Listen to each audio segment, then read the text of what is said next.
2018 में कामयाबी के बाद तहरीक इंसाफ ने मरकज, पंजाब और खैबर पख्तूनख्वा में हुकूमत बनाई। वज़ीर आज़म इमरान खान ने इब्तिदाई तकरीर में बड़े बड़े दावे और वादे किए। मैं ये अल्लाह के सामने अपनी कौम से वादा करता हूँ कि जो तब्दीली हम अब लेके आएंगे, ये कौम तरस रही थी उस तब्दीली के लिए। वज़ीर आज़म इमरान खान ने ब्यूरोक्रेसी को सियासत से पाक करने, इदारों में मेरिट लाने का वादा किया। ब्यूरोक्रेट्स हैं, उनका काम है स्टेट की सर्विस करना। उनका ये काम नहीं है कि वो किसी मिनिस्टर या किसी शरीफ खानदान की जाती सर्विस करना। इनको स्टेट देती है पैसे और इनकी जिम्मेदारी है स्टेट से।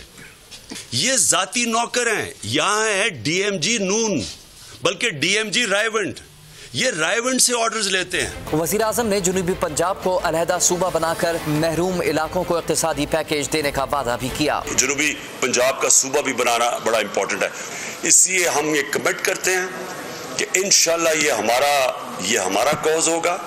हम इसके ऊपर ये आसान नहीं है, मैं वैसे ये भी वाज़ेह कर दूं, एक सूबा बनाना आसान नहीं है, इसके बड़ी लॉजिस्टिक्स की जरूरत है। इमरान खान ने 50 लाख घर बनाने, 1 करोड़ नौकरियां पैदा करने के बुलंदो बांग दावे भी किए। इंशाल्लाह 5 साल के बाद आप देखेंगे 50 लाख से इंशाल्लाह हो सकता है ज्यादा घर बने। बात की जाए वज़ीर आज़म के वादों और दावों पर अमल दरामद की, तो पाकिस्तान को रियासत मदीना की तर्ज पर फलाही रियासत बनाने के लिए अमलन अब तक कोई इक़दाम नहीं उठाए गए। मदीना की रियासत जो हम सारा मुसलमान, हम दुनिया के अजीम लीडर नबी सल्लल्लाहु अलैहि वसल्लम की मिसाल देते हैं, वो पहली रियासत थी जो एक फलाही रियासत थी, और वो उन्होंने प्रिंसिपल्स सेट किए थे उस रियासत के। उन्होंने हमें बताया कि कैसे एक रियासत को किन प्रिंसिपल्स पे बनाया जो कि दुनिया की अजीम सिविलाइजेशन 700 साल तक बने। बात की जाए 50 लाख घरों की तामीर की, तो अब तक ये मंसूबा महज कागजों और इश्तिहारों तक नजर आता है। 1 करोड़ नई नौकरियों के बजाय उल्टा हजारों लोग बेरोजगार हुए। टैक्सेस का बोझ कम करने की दावेदार हुकूमत ने टैक्सों में होशरुबा इजाफा करने के साथ साथ बिजली गैस की रिकॉर्ड कीमतें बढ़ाई। फाटा को खैबर पख्तूनख्वा में जम करने का वादा बहरहाल हुकूमत ने पूरा कर दिया।